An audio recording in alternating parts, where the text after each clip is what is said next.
Hi, everyone, and welcome to Empowering the Opposition. My name is Lexi Wilson. I'm a licensed master social worker. And my name is Dr. Nafis Alam, and our topic today will be choosing choice. So, Lexi, you and I were talking about the paradox of choice, and you found quite some interesting things. Mm-hmm. I think choice is a really interesting topic to think about. It's something that a lot of us just go throughout our daily lives, and we don't really give much lip service to. We just kind of take it for granted. And I think choice is a really interesting topic for a couple reasons. And one of the main reasons I wanted to bring it up was because in psychology, there's a term called the paradox of choice, which means essentially that the more choices you have, the less satisfied you are with your end choice. And so that just kind of got us thinking more about what does it mean to have choice, and just kind of thinking of examples of choices that we, kind of go throughout in our daily life. Yeah, and Steve Jobs was quoted as saying, and I sent you this quote earlier this week, some people say, give the customer what they want, but that's not my approach. Our job is to figure out what they're going to want before they do. I think Henry Ford once said, this is Steve Jobs quoting Henry Ford, right? So I think Henry Ford once said, if I'd asked customers what they wanted, they would have told me a faster horse. People don't know what they want until you show it to them. That's why I never rely on market research. Our task is to read things that are not yet on the page. Yeah, so this really caught me off guard because we're so enamored with having choice and making sure that, we are, it's a right, it's a privilege and a right in many ways, where we reserve the right to go in one direction or another direction. But here's Steve Jobs saying that people think they know what they want, because the only reason why people think they know what they want is based on information that is already outdated and obsolete.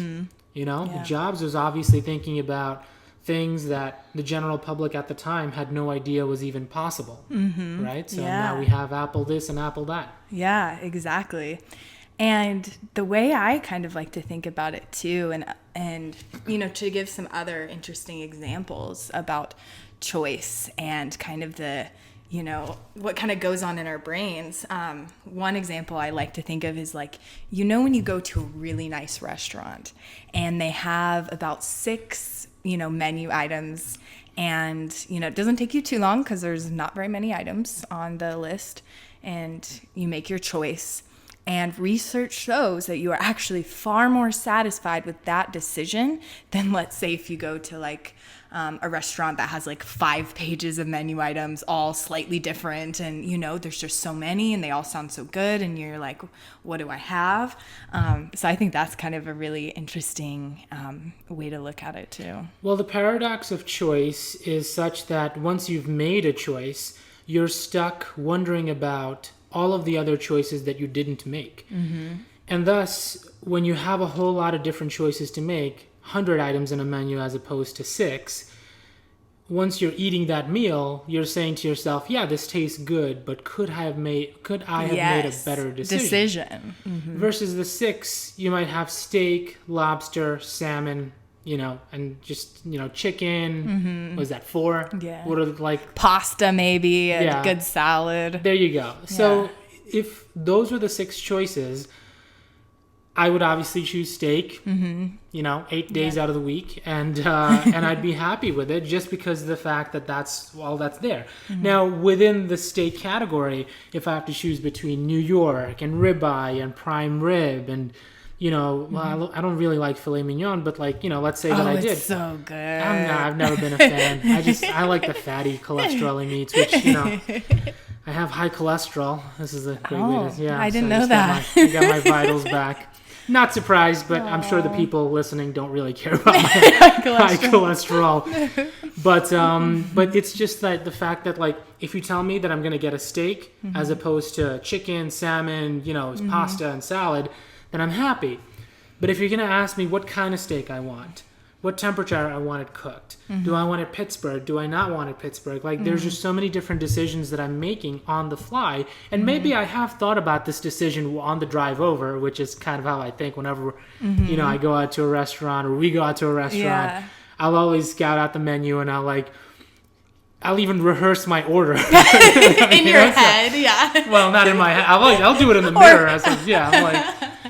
But even when I get it, there's a part of me that will always think to myself, like, what could I have gotten? It's that Steve Jobs thing too. Yeah. And that, what does the waitress or the waiter know? What does the restaurant know about their best dish? That I don't. Right, exactly. And I'm just coming here ordering the prime rib, let's say.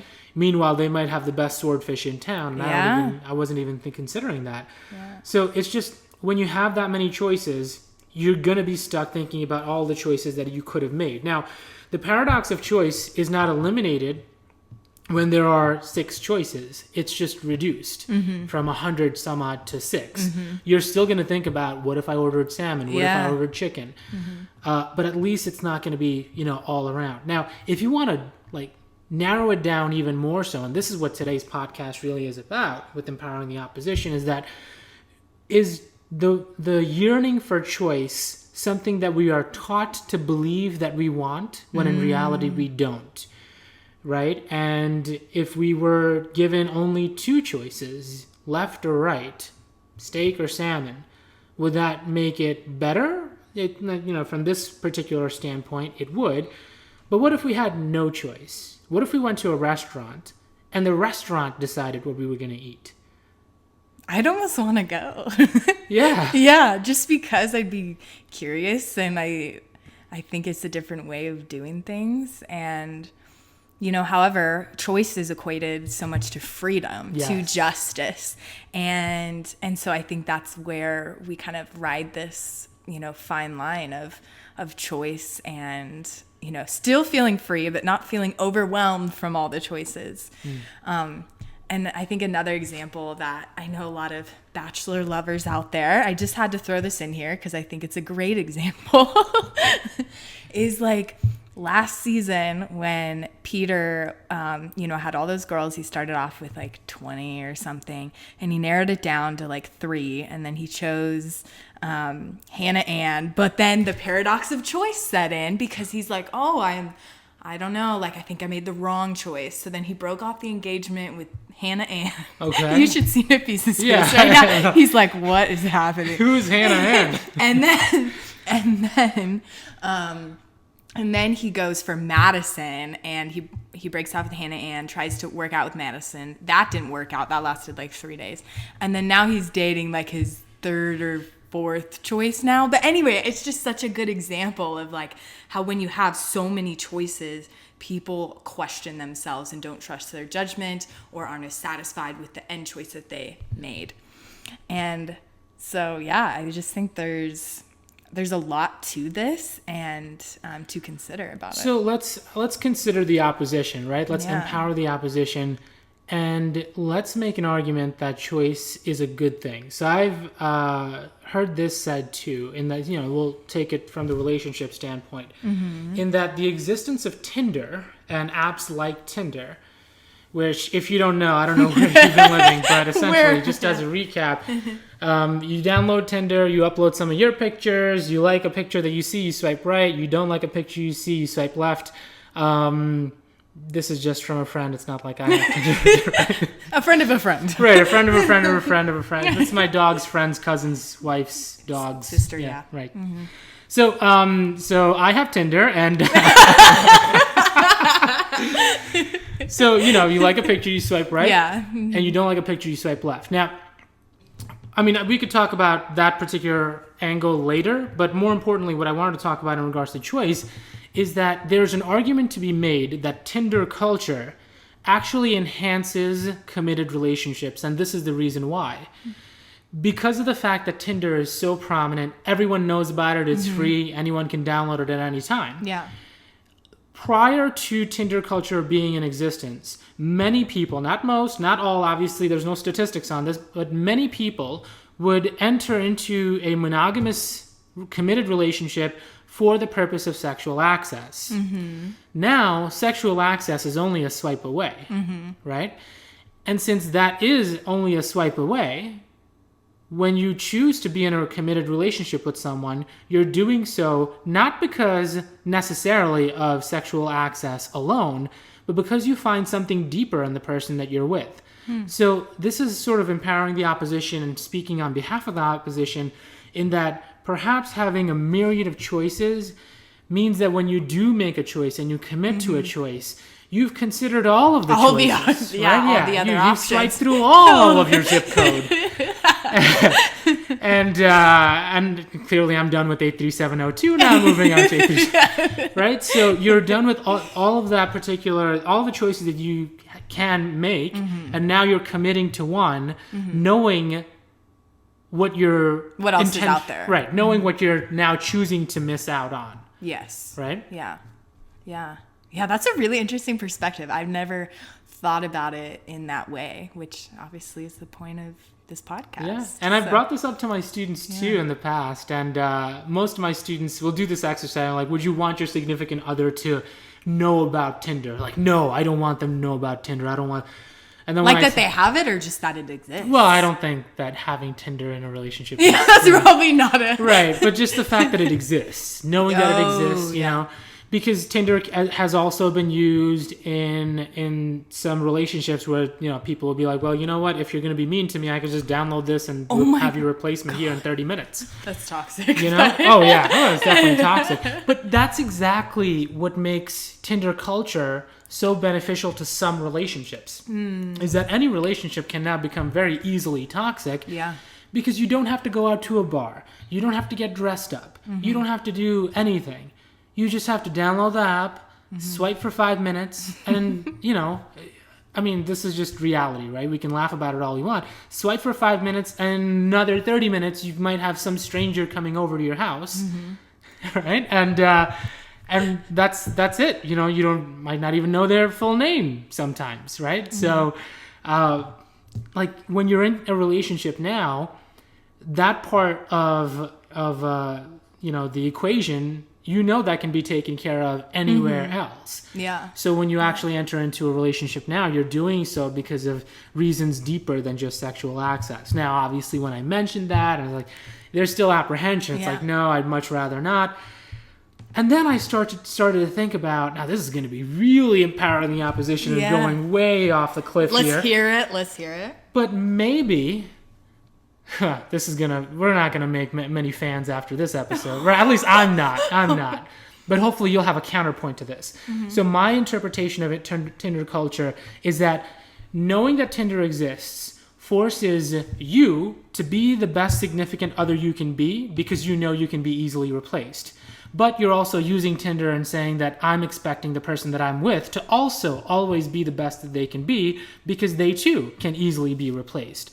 So it's like an employment type of thing, where like you have a review instead of every quarter or it's every day essentially, and it forces you to be the best significant other you can be on a daily basis without missing a beat. Now that is a lot of stress, but some people are up for that kind of stress.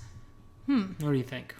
Yeah, I think as a counter to that point, I think if, you know, the only reason that you are still in a relationship is because of the threat of somebody else finding someone better, or that is what keeps you in the relationship, it probably was not the healthiest relationship to begin with, because it's an equal partnership, and, you know, there should be constant communication, and you know, it's about lifting one another up and helping one another to be the best versions of themselves, not kind of sink into those insecurities of, I can find something better one swipe away or whatever. Yeah, I mean, it's certainly not a comforting feeling to feel like, well, you know, if my partner is only with me because I'm the best version of myself right now, what if I'm not having a great day? You know, you're clearly not the best version of yourself, you know, every single minute of every single day. And what if those minutes just happen to be the minutes that you're spending with your significant other during that day? So it can be very stressful for sure. But there is something to be said about that in regards to just like, you know, having them open, free choice. And once you do enter into a committed relationship, and most committed relationships are such that there is no real threat at all times of being replaced, you're essentially saying that I commit to you, you commit to me, and, whatever ups and downs you and I individually experience will just be there for each other, which is counter Tinder culture, obviously, which is all about replacement. And it probably almost gives those committed relationships more of a meaning and a substance when you compare it so starkly to Tinder culture, right? They're very polar opposites in many ways. Yeah. And thinking about it too, like, when someone's at their worst, and they're going through a lot, I think that's where those committed relationships really shine in. The Tinder swipes probably, they'll make your day a little better, I guess, but like, when someone's really, really having difficult times, I think that's where those partnerships really, really shine through, in the fact that it's not always about the best, and no relationship's ever going to be about the best in someone. It's also about the flaws and about accepting those, and really taking those too. And within Tinder culture, if you're choosing to be in a relationship with someone, you're choosing to essentially, not like be with the flaws as well as the pros and the cons of that particular person. And now, unlike the days of old, you're not exclusively getting into that relationship or choosing to be in that relationship for access to sexuality, because that's already a given.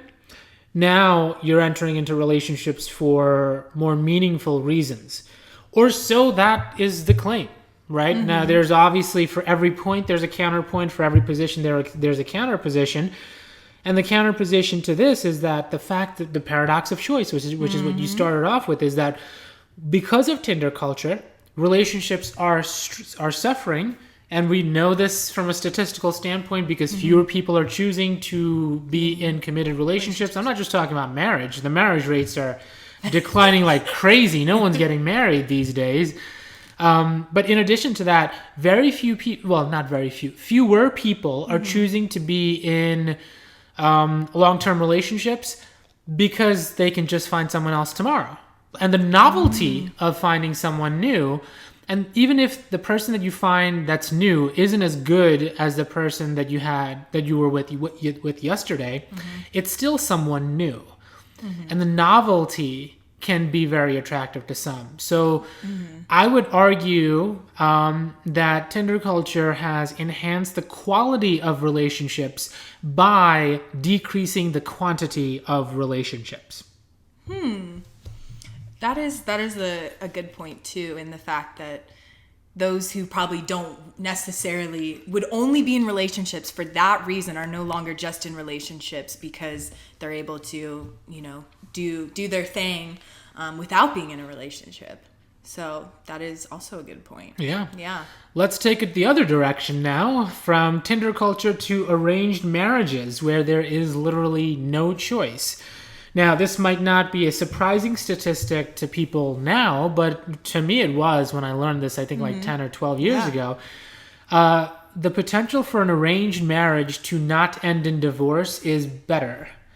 It's like a lot better, much isn't better, it? Much better. Like yeah. So when that element of choice is eliminated by the people that are most impacted by the choice, tends to be a better decision, or at least a longer lasting decision.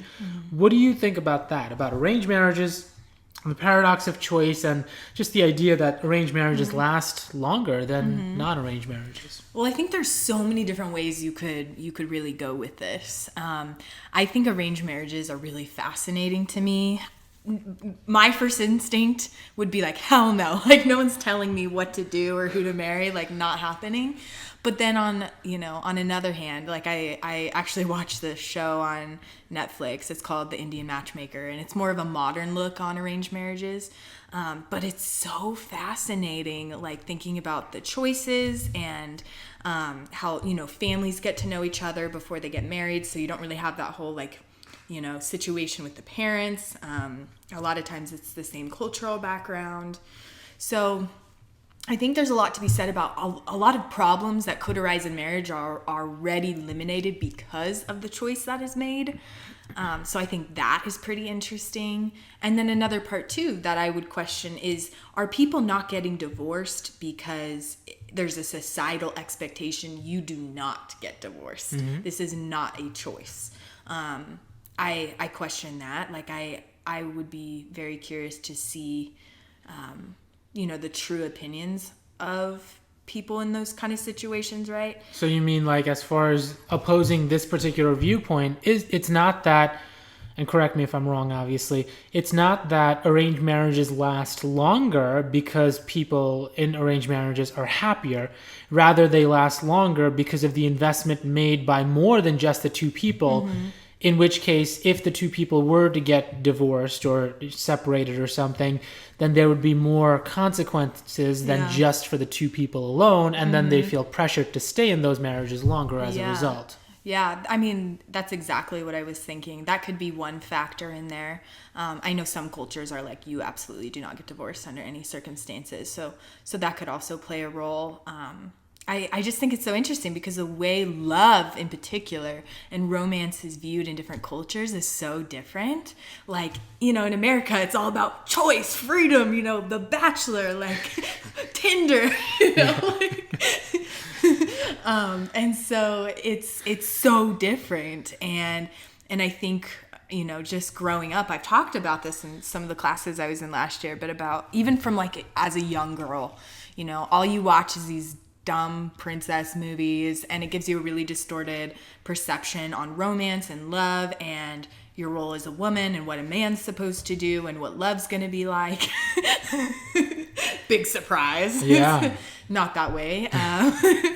And so I think it's just really interesting how perceptions of love and romance are in different areas of the world, and what works, what doesn't work. Like, it's fascinating. Yeah, I think one of my old professors said something like, if you expect your romantic journey to be that of a movie, then all you'll have to have romance with is that movie. Yeah, exactly. And it's true. I mean, it's just like, then again, who would ever watch a movie that mimics real life so, specifically and meticulously that, like, it just wouldn't be fun to watch. It would be almost too real to deal with. But I mean, it is just that element of choice. And are we, like, I would never say, I mean, I have the American flag tattooed on my arm. So, like, you'd be hard pressed to find anyone who's more freedom in America than I am.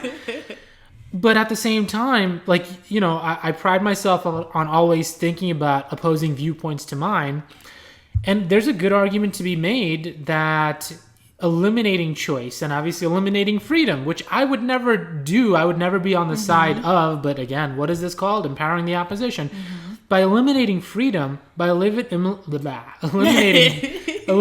choice, you are essentially eliminating the potential for feeling like you've made the wrong choice. Because there's no right choice. It's just what it is. So would you rather have, okay, I'm just curious on this. Would you rather have, 5 choices of, cars or, whatever? Or would you rather have 100? And 100 being great, you have all the freedom to be able to choose that. Or would you rather sacrifice that freedom and have those 5 cars, knowing good and well, research shows you will be more satisfied? Well, it depends on if I've been able to test drive all 100 cars. Which you got to test drive all 100. Yeah, that's a lot. But in that case, I would want the 100. Really? Yeah, but that's only because it's an informed choice. Yeah. Most choices are uninformed. There's no way you've gone to a restaurant and tried every plate or every dish. Yeah. Right? So when you go to that restaurant and you're ordering something, it's based on what you've, like, the 2 or 3 dishes you've had there before. Yeah. But if you worked at the restaurant and you know that the lobster ravioli is fire, then you know that, like, you're going to not eat carbs for the month so that you can have lobster ravioli. But if I don't know much about cars and I just want I want something that checks the boxes that I have, then a choice of 5 would be a lot less stressful. Because if I have a choice of 100, maybe I take that back because my Jeep Wrangler, I got the highest version, right? And the only reason why I feel like the car example is a little bit different is because unlike with human beings, right? Like if Yeah. you're choosing a partner, Yeah. you can't just say, well, I just want to be with the tallest or the, whatever. Yeah, it is a little different in that sense. Yeah. So I mean, for a car, I would want the highest horsepower. I would want the highest torque. I would want the brightest color, the most obnoxious. So you would want 100 choices with a car. Yeah, with a car. Okay. What about a potential partner? Oh no. Five choices or 100? I've had more than 100 choices already, but it just it's hard to say, right? Because if I were to say that I would have wanted fewer choices, then that would suggest that some of the people that might be listening to this might be like. Am I the choice? Right, am I one of the choices that you would have eliminated? Probably, but it's difficult to say because I feel like I've learned something about myself and something about them from each choice that I've made. But ultimately, I think it speaks for itself. I'm 36 and single, so maybe a choice of 5 would have been better for me. And my parents would definitely say that. They were in an arranged marriage, and they're still in love. You said, yeah, they're still in love. Happy. It's kind of gross how they're still in love still, but it's good for them. Yeah. But yeah, I think with a potential mate, I would probably prefer to have a finite number of 5. And even then, that might be a lot. I know that is. I mean, I would say the same. I think with cars, I don't know. I'm more about the less choice because I feel like I'm definitely the kind of person who would get sucked into the paradox of choice. And so the less choices I have, I think the more satisfied I would be with that choice. Yeah. But the more choices I have, the more I, second guess. And but is that with cars or with partners? Both, I would think. Yeah. I think with both. I think with anything. Even when I go to a Chinese restaurant and I'm trying to choose, I definitely get sucked into that. So I think the less choices I have, the more satisfied I am with whatever choice. That's just knowing myself. Yeah. So why do you think that most people would still prefer to have more choices than fewer choices if we already know that more choices make you less happy? I think it fuels a sense of importance that you can have a lot of choice, which is, a kind of a privilege you have, whether you earn it or your, looks or whatever it is. So I think it kind of fuels a sense of importance. And so I think maybe that's why some people get pulled into that a little bit. Or it's just more enticing, right? Most people, if you ask, okay, do you want one, if you have to choose between these, I think most people maybe would say the larger number of cars or whatever it may be, because you want to look at all the different options and make the best decision you can. And that makes sense. However, that's not really what research shows in the long run of being satisfied with your choice. Yeah, it is. It's interesting because I don't think whether in Idaho, New York, California, wherever you are, I don't think anyone would outwardly say, yes, I would like fewer choices, please. Yeah. But studies show that you are happier when you have fewer choices. In fact, successful business people have already figured that out about society, and that you're only going to choose amongst that which you already know, like Steve Jobs mentioned, right? You don't even know what's around the corner. And what was it? Henry Ford would have said, if Henry Ford had asked other people, they would have said, well, we just want a faster horse. Yeah. Not a car. What's a car? I don't even know what that is. So it's interesting to think about in that kind of way. I also think by surrendering choice, it just feels like we're surrendering too much. Even if it's the potential to be unhappy, it does sort of feel good knowing that my choice is the reason for which I am unhappy, as opposed to a choice that has been made for me. Imposed upon you. Exactly. Yeah, I think there's a very big difference between those two, because I think it has to be, for example, if someone, had made, I guess though, that is kind of how it is as far as when you go to a restaurant and there's a small amount of choices. I'm not like, oh my God, they're imposing these small menus on me. Damn them for the small choices.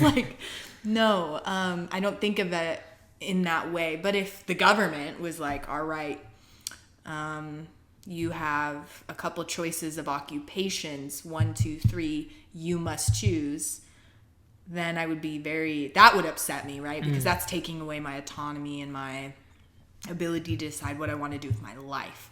So I guess it depends on, how much it affects me. If it's something small, then I'm like, no, that's fine, Well, I guess it's the answer to every question is it depends, right? So like if it comes to professions and careers, if you had to just pick one and then you couldn't do anything else, like I don't even, like, of all the things that I've done, I can't even imagine what I would have stuck with, So, and I've been all over the place and you've had a myriad of different careers as well. So, there's that element too, but we want to make sure that we're giving both sides justice in talking about this, right? Yeah. So we've spent a good amount of time talking about why having too many choices makes us unhappy. We've also spent a good amount of time talking about how having lots of choices, the maximal number of choices is also a good thing, an important thing, because if you're going to be unhappy, you want to feel like you're unhappy because of the choices that you made. Not someone else made. Right.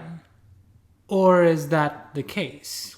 Because think about it this way too, right? We're empowering all the oppositions. I know, we're just going to empower everyone today. So if you are going to be unhappy,